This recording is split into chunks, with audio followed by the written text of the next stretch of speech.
let's talk about executing the documents. So legal documents like this do have requirements on what happens in the execution part, meaning the signature by the signer, dating of the signature, and either witnessing or notarization of the signature. And that's going to be found in everybody's different state codes. In California, it's probate code, but it could be in other codes in other states that say, this is what makes it legal when it is signed in this way, and it's either witnessed or notarized, or it won't require anything, just the signature. So when we present documents, first of all, I always go in the order that the binder is in. They have it going in that way on purpose. So always start with the trust documents. And when I'm done with the documents, usually if there's any loose documents that are in addition, like the grant deed is usually not hole punched. It's not meant to go there yet because it's going to get mailed to a county recorder's office. And so I always do the grant deed last, once the trust document's been signed and all the other documents have been signed. I always follow the same pattern.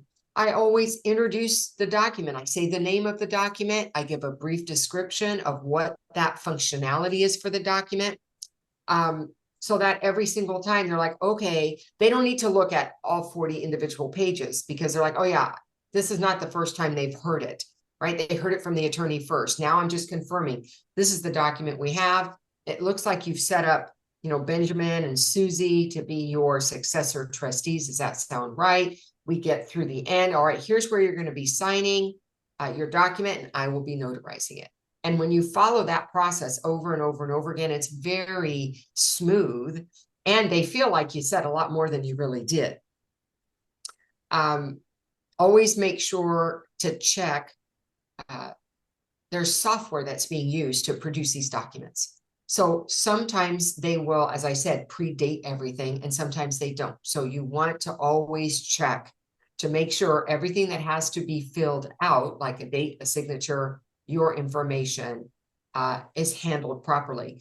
And when you're done presenting, getting the signatures, you've notarized it, realize that at the end of that presentation of the documents, you may be asked to scan signature page and notary certificate page, so they have evidence that it's actually been signed. And I use my own cell phone for that. I have a scanner app on there to do that. So you're going to be presenting, you're going to be confirming, you're going to be collecting, you're going to be notarizing, right? That's your process every single time. Anything to add, Bill or Jen? Yeah, I, what hit me as you were saying this, and some of the things I'm learning as we, the three of us have been going through this process of building up. Well, not you, Laura, you've been doing this for years, but for me, especially as I've learned from you to build up my attorney relationships and things, is it does take a bit of time to shift your mindset from being a loan signing agent to a trust delivery agent, because the pressure is not on you to get those docs back to the attorney by 5 o'clock for funding. Yes. You got to get everything, you got to get 800 pages scanned back before 5 p.m. or we can't fund and this loan isn't going to blow. They're sitting in the moving truck in the driveway. It's your fault if you don't get it. I mean, we've all been there, right? It's the pressure. But you don't really have that with trust signings, because the documents aren't filed until they need to be, and the person has passed on. So that pressure is often, it does take a little bit of time to adjust to that feeling. It does. And just to piggyback on that, I just want to say, because of that last comment that you made, the documents aren't used till they're needed. So the not pressure, but what's so important is that you do your work well, and that you've triple checked your work, because if you missed your stamp or you didn't fill something out and it wasn't notarized, and now they're getting ready to use it, and either it's a power of attorney and they're no longer able to re-sign a document because they're not competent anymore, or they've passed away and now they can't sign it at all because they're gone and the documents are useless. So, there are title companies and other departments that look after our work. We know that because they call us when we make a mistake. See, but you're not going to get that call if you make a mistake. So when I go through my process, the reason I gave you do it this way over and over and over again, you're less likely to make a mistake or forget something. And when I do my scanning, that's when I'm doing my QA, because, and it's happened where I get to a document and I go to take a scan of it and I see my stamp's not there. Yeah. And I put my stamp in, I stop right there. So make sure you build into your process opportunities for quality assurance yourself for your part of the deal, because you do not want to be that notary that gets called 10 years later. And now there's an issue. Okay. What a That's segue to number perfect. 7. Well, it's perfect segue to number 7, which is quality assurance. But it's more than that. It's the segue to 2 things I want to offer to this, and this is the importance of journaling and doing proper journaling per your state requirements, and especially if your state does not require a notarial journal of acts, do it anyway. Because as Laura always says, the notary journal is your BFF. It's your memory. There's no way you're going to remember an appointment from 10 years ago or 20 years ago, because that's when these types of documents get used. It's not going to be until someone dies or is incapacitated. And that could be years down the road. So you've got to document in your journal, not just per your state requirements, but per best practices in this industry, which includes a journal.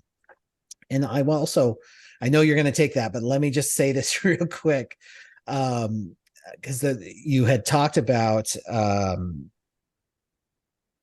how there's only like 4 major document companies and template companies that these major estate planning professionals and attorneys use. And we think as notaries that attorneys have this all figured out, and they just, whatever they put out is going to be correct. And a lot of times that's correct. But when it comes to the notarial certificate in particular,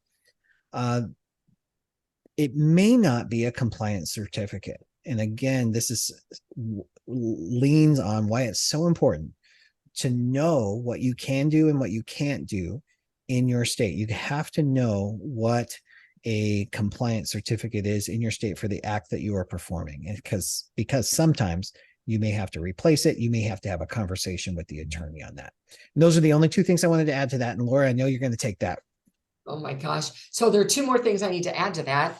When you talk about the journal, one is, guys, journaling takes time to do a good job at it.